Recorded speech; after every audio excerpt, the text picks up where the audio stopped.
आज काही भागांमध्ये थोडं भकास वातावरण जरी असलं तरी पुढचे 4 दिवस थोडा काही भागांना दिलासा आहे। जसं की ज्या भागांना कसाही पाऊस आला तरी पडतोच अशा भागांमध्ये चांगली इथं एक चान्स मिळू शकतो, जे जे की 22 तारखेपासून ते 26-27 तारखेपर्यंत याचा उल्लेख आपण मागच्या 2 दिवसापूर्वी देखील केला होता। पण आता पुढे सुद्धा काही काळ चांगले येतीलच, कारण की यामध्ये एवढ्या लॉंग टर्ममध्ये तो किंमत तुम्ही अनेकांनी कमेंट निगेटिव्ह करून मारलेली आहे, त्यामुळे त्याबद्दल आपण बोलणं आता चुकीचं आहे।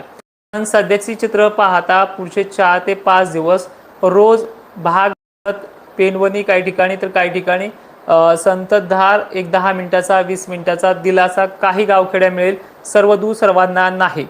तर आता आजच्या 21 तारखेला आजच्या 21 ऑगस्टला काही ठिकाणी थोडे वातावरणामध्ये बदल पाहायला मिळतील, जे सोलापूरसाठी आहेत, धाराशिवमध्ये काही 1-2 ठिकाणे आहेत, लातूरमध्ये 1-2 ठिकाणे आहेत, तर नांदेडमध्ये काही ठिकाणे आहेत। कन्नड ते भोकरदन तालुक्यामध्ये आज किंचित अशी सुरुवात होऊन जाईल।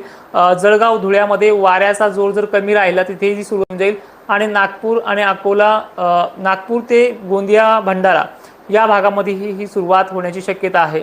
आजच्या दिवस मोठी सिस्टम नाही, पण उद्यापासून म्हणजे 22 ऑगस्ट पासून ते 22, 23, 24, 25, 26 या कालखंडामध्ये काही ना दिलासा आहे। पहिल्या दिवशी काही, दुसऱ्या दिवशी काही आणि तिसऱ्या आणि चौथ्या दिवशी अनेक ठिकाणी अशी 4 दिवसाच्या वातावरणामध्ये काही गावखेड्यांना इथे दिलासा मिळू शकतो। तालुके आणि जिल्हे पाहण्या अगोदर एक सर्वांना सल्ला आहे, पटत असेल तर बघा, नाही तर दुर्लक्ष करा। दुसरी महत्त्वाची गोष्ट आहे, जे माझे व्हिडिओ घेऊन जे चॅनल्सला परवानगी दिली आपण त्यांनी जरा हिशोबाने थंबनेल टाका, अन्यथा तुमच्यावरती सोशल मीडिया अंतर्गत मला कारवाई करावी लागेल। जे माझे व्हिडिओ घेऊन टाकतात थंबनेल जरा हिशोबाने ठेवा, मागचे जुने व्हिडिओ घेऊ नका, तुम्हाला जे ताजे व्हिडिओ आहेत तेच घ्या आणि जे टाकायचं तेच टाका, विनाकारण जे बोललो नाही ते टाकू नका, ठीक आहे। तर उद्याचं 22 तारखेपासून बघूयात आपण। नागपूर जिल्ह्याला बऱ्यापैकी दिलासा आहे, गोंदिया दिलासा आहे, अमरावती बऱ्यापैकी दिलासा आहे। बऱ्यापैकी म्हणजे याच्यामध्ये बरेच भाग सुटू देखील शकतात, पण बारीक सारीक शितोड्याने 4-5 दिवस वातावरण असल्यामुळे काही ना थोडासा दिलासा आणखीन वाढू शकतो, पण ती हिंमत नाही राहिली आता सर्वांनाच याच्यामध्ये काय सांगावं आणि काय नाही। फक्त हा बदल होत आहे आणि हा बदल ह्या 2 दिवसात जे भकास वातावरण झालेलं त्याच्यापेक्षा थोडा बदल चांगला आहे। अकोला, अमरावती, नागपूर, चंद्रपूर, गोंदिया, हिंगणघाट, भंडारा, वर्धा जिल्ह्यामध्ये, किनवटला, नांदेडला, माहूरगडाला, यवतमाळमध्ये काही ठिकाणी, नांदेड परिसरात काही ठिकाणी हा दिलासा असणार आहे। लातूर आणि परभणी, गंगाखेड परिसर, सोनपेठ परिसराला देखील काही गावखेड्यांना थोडा दिलासा आहे। त्यानंतर बीड जिल्ह्यातही काही ठिकठिकाणी हा दिलासा असू शकतो। बीड जिल्ह्यामधले सर्व तालुके सांगितले नाहीत। त्यानंतर वडवणी ते माजलगाव पट्ट्यामध्ये काहींना दिलासा असेल। आंबड मार्गे काही ढगांच्या फळ्या निघतील, त्यामुळे त्या फळ्या काही ठिकाणी पडून तर काही ठिकाणी साईड जे आहे जालन्यापासून अंतर्गत राणीव शेगाव, गुरुपिंपरी सर्कलपर्यंत ह्या 3-4 दिवसामध्ये थोडा दिलासा आणखीन असेल। यामध्ये पाणीवाडी क्षेत्रापासून राजनीमधले काही पट्टे असतील, परतूरमधले काही पट्टे असतील, म्हणजे जवळपास 22 पासून ते 26-27 पर्यंतचा हा काळ एकदमच सांगतोय, तारखा सांगत नाही याच्यामध्ये।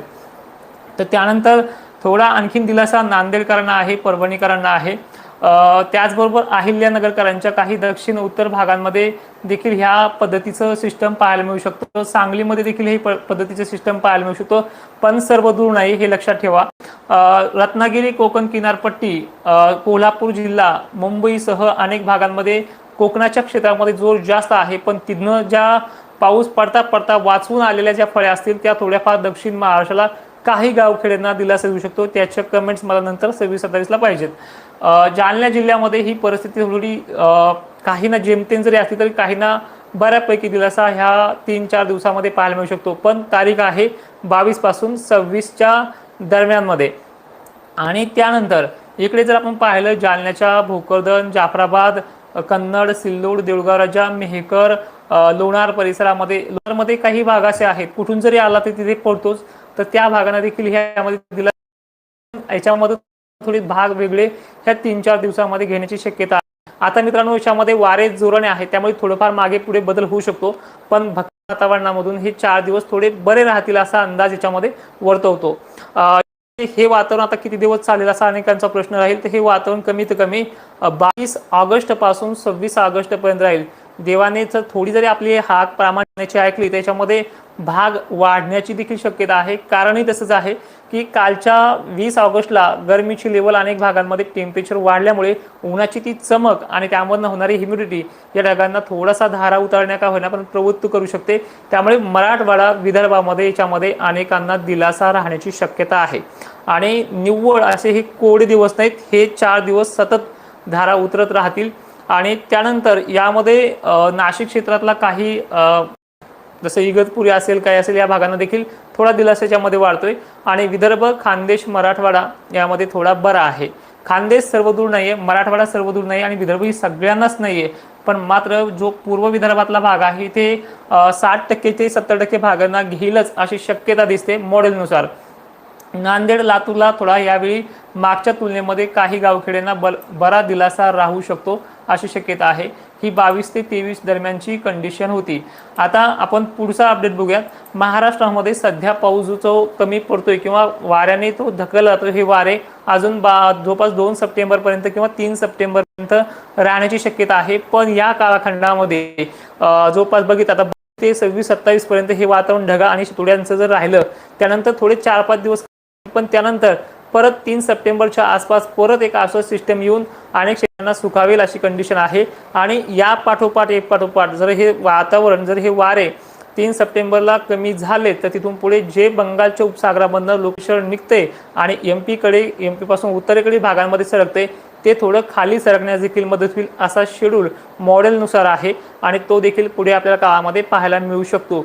आता निव्वळ सप्टेंबर ऑक्टोबर हे कोरडे जातील का हा फक्त त्यांनी दिलेला अंदाज आहे, गॅरंटी नाहीये। त्यामुळे पुढील काळामध्ये काय होईल हे फक्त देवालाच माहिती आहे। त्यामुळे त्या गोष्टीला एवढंही घाबरून चालणार नाही। जे सध्या आपण उपाययोजना करताय, जे आपण पद्धत करताय ती करा, फक्त ह्या वातावरणाची धास्ती धरू नका एवढी माझी विनंती आहे।